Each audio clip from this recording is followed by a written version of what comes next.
It's not the content that they'll remember, but the way they feel about the content. It's very difficult for me to give them constructive criticism, and it hurts me when they tell me that I hurt their feelings. The next level university with the two new professors, the dean of intellect and the dean of emotional aspect. I don't know which one is which. Kevin Palmieri and Alan Lazaros, my boys. How are you doing? Living the dream, Dave. We are living the dream. Good to see you, Dave. I think that was the best intro we've ever had. Appreciate you. Good. I'm fired up. I'm just so grateful to have you guys in my life. Let's make this happen. I know we'll go overtime, so I'm giving you warning. Don't worry. We'll go a little overtime. My overview calls for my coaching, those guys can wait for us. Trust me. We appreciate it. All right, let's get this thing rolling. So Alan and I are trying to become the most effective communicators that we can for the podcast, for coaching, for speaking, for all of that. What are some common traits or characteristics from the most effective communicators that you've come across, and you, because you're a very good one as well? You know, it's interesting. It's not what I say. It's how I say it. It's not what I say. It's what they hear. It's not the content that they'll remember, but the way they feel about the content that I provided. And if you can focus in on those three things, you can clear all the interference that your own expectation, your own projection, your own judgments, your own conditions, your own worry, your own insecurity, your own ego-based consciousness has created between you and what you're communicating with. We are connected to everyone and everything. It's, you know, for me, one of the key components of effectively communicating is looking upon everyone as a sponsor and a power sponsor. How many times have you looked at someone and they're afraid of you and you think that you're afraid of them because of the way that they look? Our perception, you know, I fight myself all the time to say, there are no gatekeepers in my life. There are no attackers in my life. There are no judgments and conditions. There are only these vulnerable people like myself, completely human, having a spiritual journey, that are sponsors of mine. This person, Kevin, this person, Alan, they're looking to see who they know that can help me, or even primarily how they could help me themselves and who else can help me. And that's the way that I look upon everyone. That's the way that I speak, that I feel, that they hear. And if you are authentic to your frequency, not only will you be able to reach more people, but you'll allow the people that don't hear you, that aren't ready, to just allow you to plant a seed and go ahead and allow them to fall away or fire them from your life, so that we're concentrating on those that are resonating with what we are trying to communicate. So if you look back at your previous awareness, what was your intention when you were giving speeches early on versus what is it now? So it was motivation. My early speaking was to motivate, to get you up, get you back up, get you started, get you restarted, so I could get you so far up that I could close you.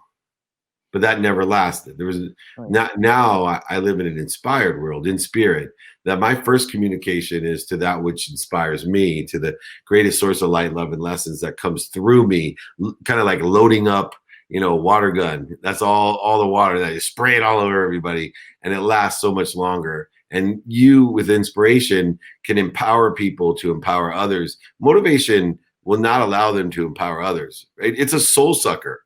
If anything that fear can create, and motivation is one of the things that fear can create, and fear is the biggest soul sucker that there is: time, money, emotion. There's no doubt when people tell me, yeah, but Dave, fear motivates me. Absolutely, it motivates you. I've seen women that were so afraid that, you know, old lady can lift the back of a car to save a grandchild. That's motivating. But how long do you think that she can hold the car up? And two, what does she feel like afterwards when you've expended that energy, right? Our physical being can't, no one ever talks about, yeah, she saved the grandchild, but oh, by the way, she tore 6 discs in her back and her knee went out and all. Why? And it happens all the time in sports. People get too motivated, right? And all of a sudden their own physical being can't handle the amount of torque and energy that we exert. It has to be a smooth, that's why neutral's the highest frequency. because we're allowing the energy to go through us, not to us or for us, like in motivation. And so inspiration comes through us. We're actually selling and speaking through others as well, not to them or for them. When you're motivating, you're speaking to them and for them. And then the last thing that I didn't touch on that's so important is listening. Early on, I wasn't listening. And so how can people feel what I'm going to say if I'm not listening, if I don't know what they like or don't like, if I don't know what they're interested in? And there's three kinds of listeners. And I don't know if you guys remember, I think I went over this years and years ago with you. The first listener is the way I used to be. I was a straight out interrupter.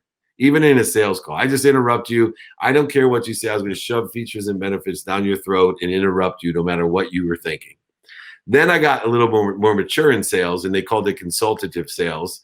And, you're supposed to be more interested than interesting. But I was just a waiter. What I would do is, all I would do is think about what I wanted to say and then wait for you to say what you said and not listen at all, and then interrupt you with what I was going to say. That was my next stage of listening. And then the third stage of listening is listening and processing and being more interested, asking questions about what are you doing today? What do you like about it? What don't you like about it? How can I be of service? Do you know anyone that could help me? Asking all the critical open-ended and closed-ended questions in order to get to the capabilities that I have. Can you see any reason you wouldn't want to move forward? My goodness. So one of the questions that I want to ask you, Dave, so Kevin and I were talking earlier about some leadership challenges we're having on our team. And we're trying to communicate expectations, but also be appreciative along the way. And so the sort of mantra I've tried to live by is be truthful but kind. And what I wanted to ask you is, how do you have those difficult conversations with your team when they're not maybe their trajectory is not in the upward direction? And how do you communicate the needs of the business as the needs of the business evolve, and whilst also developing them along the way? I guess, how do you have those tough conversations without making people feel scarce and fearful, like you just described? Yeah, I just had this problem today. This challenge, I should say. You have to remember three things. You only control your three things. You control your mindset. You control your heart set, the way you feel, and you control what you think, say, do, and believe in your own unconscious competencies. You control your personality traits, characteristics, obsessions, and addictions. Once you know that you control those things, you have to realize and hold people accountable for controlling their own mindset, controlling their own feelings, and controlling what they think, say, and do. When we're utilizing a relationship in the context of a business, a collective consciousness that has certain goals, maybe certain values and a certain culture, but certainly action items and objectives that are concretely bed into profitability. When we have that social contract of employment, we have every right to constructively criticize, not raising our voice. Today I was constructively criticizing one of my employees because I had prioritized a certain action. They had failed me last action, and then once again indicated they didn't understand what they were supposed to be doing. And just calmly, I pointed out, I'm not going to accept that. And then I got the feedback, you're hurting my feelings. You publicly humiliated me, you shamed me. No, I didn't. I have no intention of doing that to anyone. And you saying that to me just makes me not want to work with you because you don't know who I am. There's obviously no trust that way. People don't realize that as a boss, hey, you're saying I don't trust you, then why are your feelings hurt? You should trust me that I'm here to make you better, that you should worry if I ignore you, not if I'm trying to make you better. Right? People don't think about that side of it. And I was sitting there today and I didn't raise my voice. I was very calm about, hey man, this is an internal meeting. There's other employees in here that I'm teaching as well, because we are a group. I used to give a dummy tax award when we were pre-COVID, where everyone would share their biggest mistakes so that everyone could learn from it, so we don't duplicate other people's mistakes. Right? We give $1,000 bonus for a dummy tax award. It's the best $1,000 I spend to make people feel comfortable that they're learning. But, I think it's so difficult when you care about your employees and your coworkers and your associates so much, because it's so difficult, just like empowering your children. I care about my kids way too much. It's very difficult for me to give them constructive criticism. And it hurts me when they tell me that I hurt their feelings, right? Or make them cry because I am doing something for the betterment of what I believe for them to make their own decisions. And, it's going to be something that you struggle with your entire business career, these feelings, mindset, and what we think, say, do, and believe. But I, am getting better, just spending minutes and moments and standing up for myself. In the earlier days, I'd back down and say, oh, I'm so sorry. I didn't mean to do that. Look, I shouldn't even tell you I didn't mean to do that. My brand and my leadership speaks for itself, and so does Kevin's, and so does Alan. And look, you got to trust people, but you got to vet them. And if they can't take it, then don't work for me.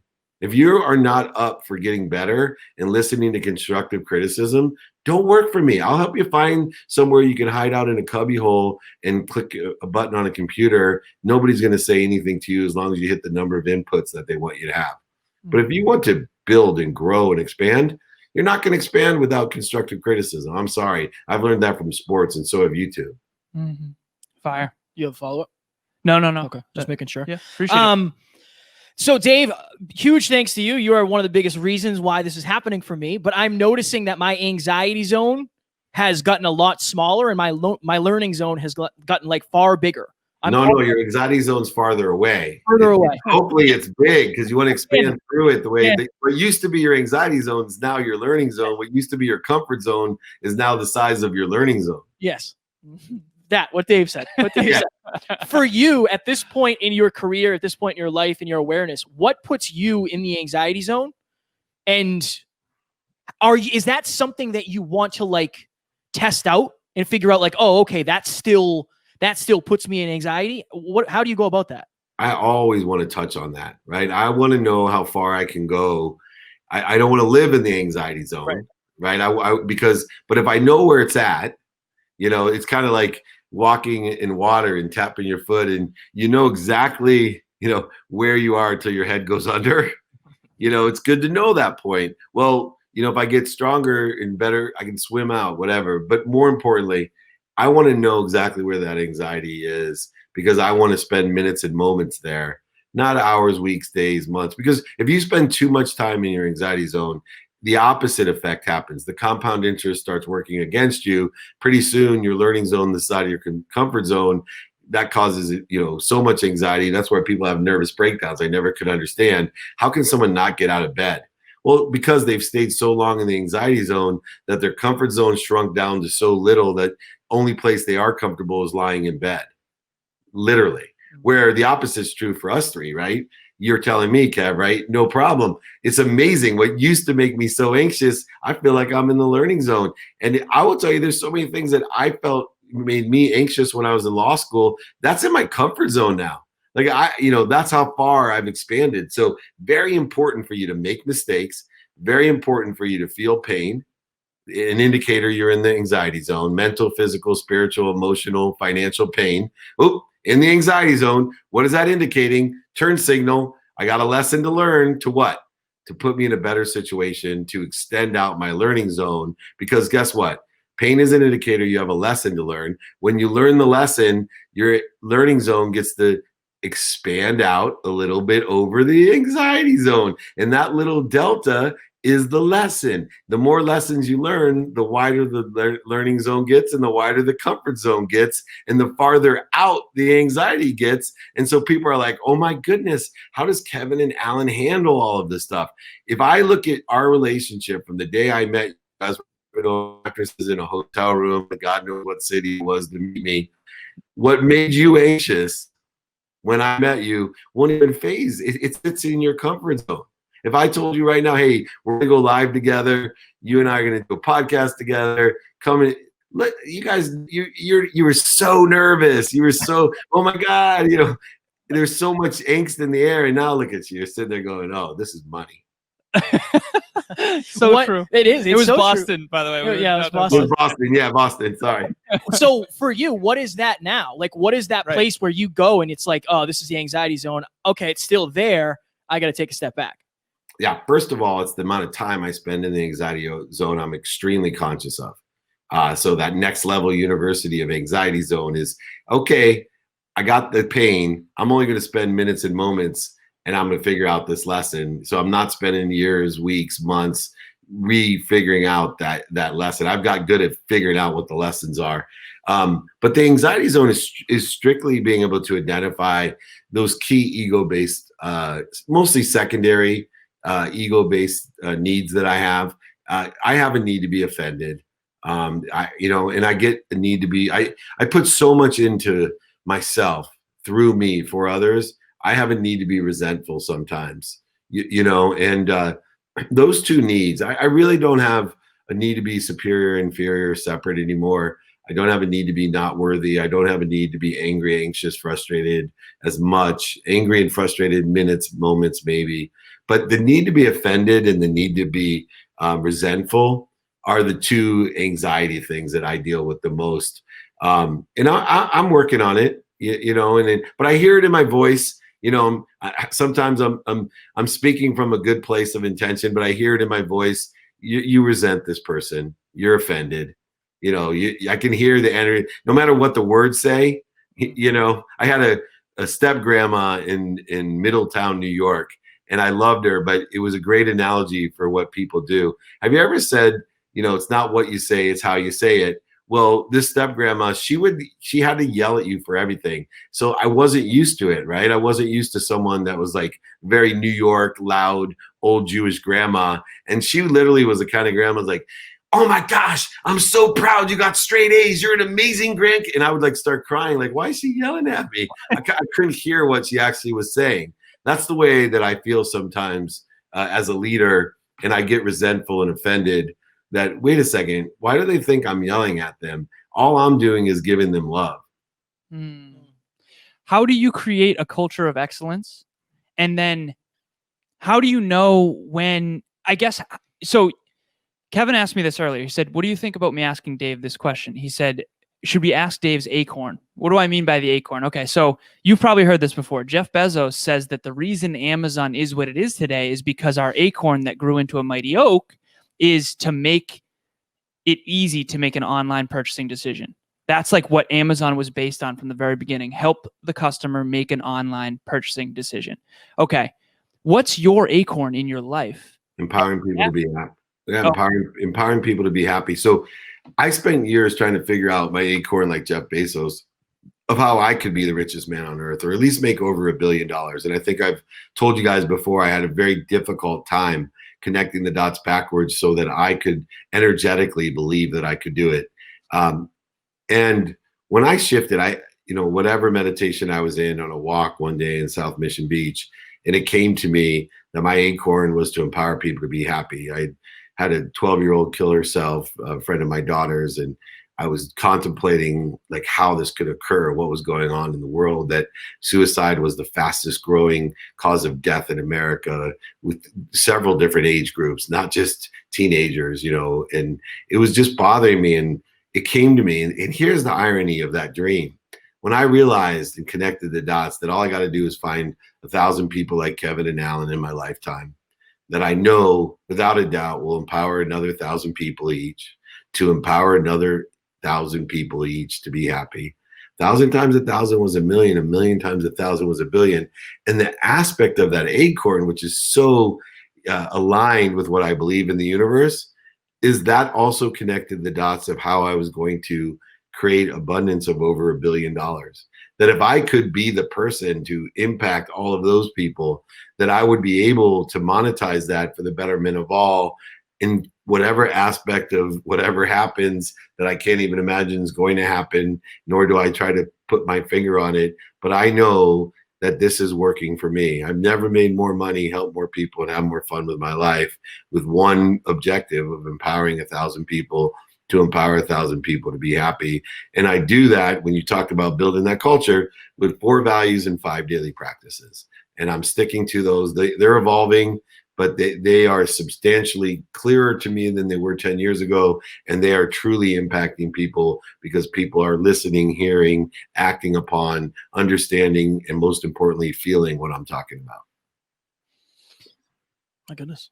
Do you create, so within your company and companies, you want to create a mentorship structure, right? Yep. And I guess you mentioned the 4 values, 5 daily practices. Does each person on your team know who they're mentoring or who they're supposed to mentor? Because Well, we mentor each other, but there are specific mentees, Okay.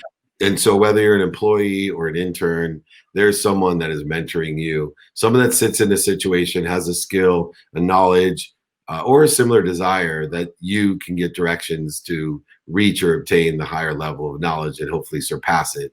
And so every one of the full-time employees has at least one intern that they mentor. Every employee at least has one internal mentor, which could be me. And we have Monday morning mentorship meetings, Wednesday checkup meetings, and Friday trainings and Friday mentorship meetings after the public Friday training that we have.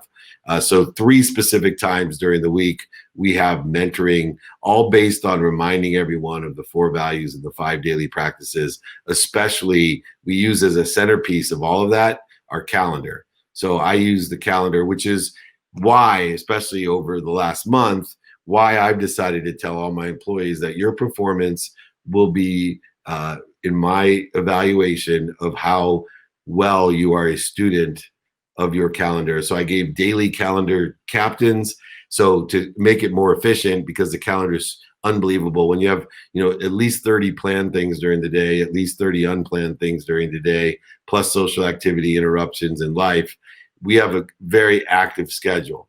And so I created a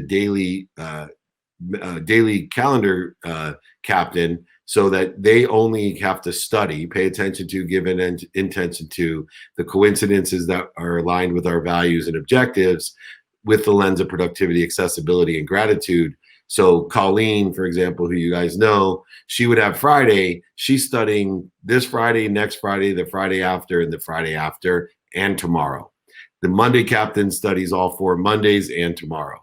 The Tuesday captain, Wednesday, etc. So with 7 employees, I can have a deep, deep, deep analysis and attention and intention carried through a mentorship program to create a collective consciousness that creates productivity, accessibility, and gratitude based upon the 4 values that I teach, incorporating the other daily activities, which are taking inventory of values, asking and attracting, doing it now, and practicing ending fear, all coordinated within the student of the calendar by being more interested than interesting, paying attention, plus giving intention to the coincidences we want. In other words, that's the mathematical equation for luck. All the businesses I run are the luckiest businesses in the world, because that's the reason I know what I'm doing.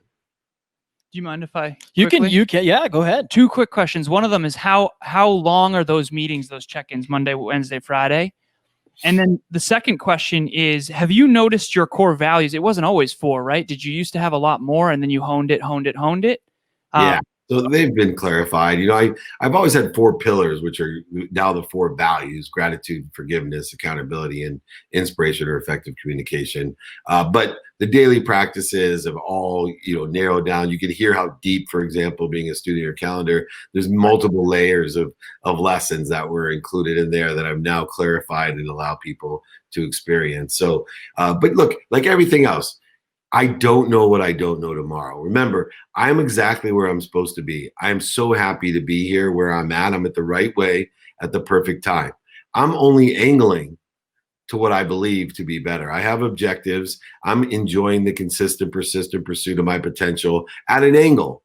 But I have faith. It's a currency, an object of energy I put into the flow to get what I want, that I'll end up somewhere better. I am where I'm supposed to be. I'm angling to something that I think I want, but I have faith I'll end up somewhere better. Utilizing these 4 values and the 5 daily practices, I can accelerate, exponentially grow, and be much more statistically successful, which will lead me to make more money, help more people, and have more fun, which is my objective, to empower other people, because I believe that's how we're happy.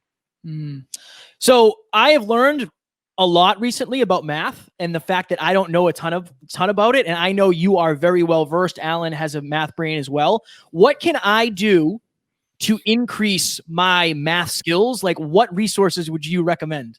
Well, first, I want to answer the one question I did. I do have a mathematical mind.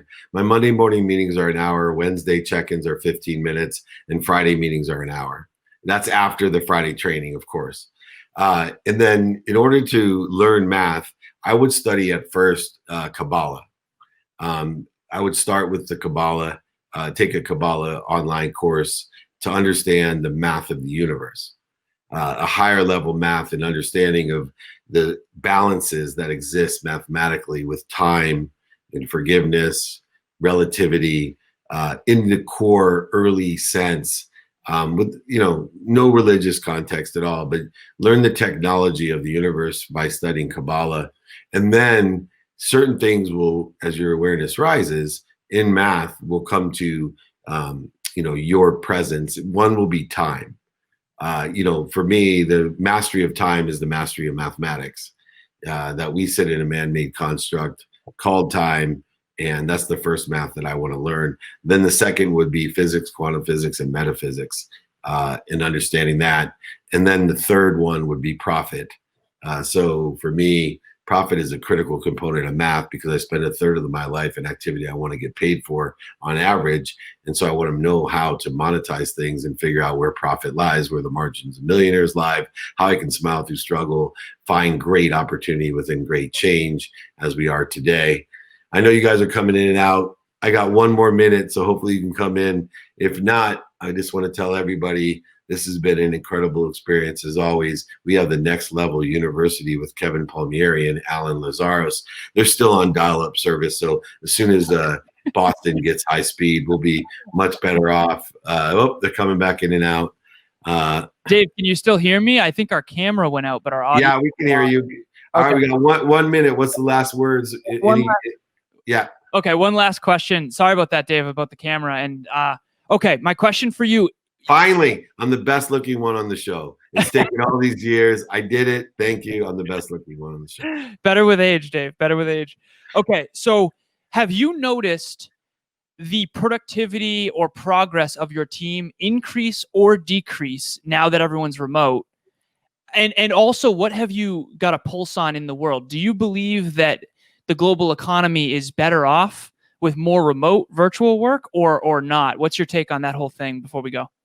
Well, time and risk tolerance will tell you whether it's better off or not economically. I know efficient-wise, statistical success-wise, productivity-wise, remote working is far more conducive to success.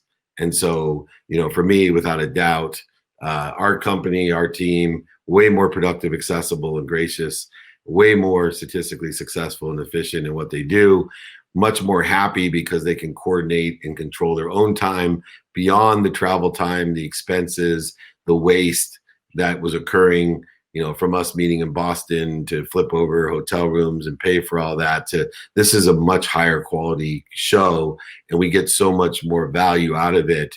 And it's much more efficient, effective, and statistically successful.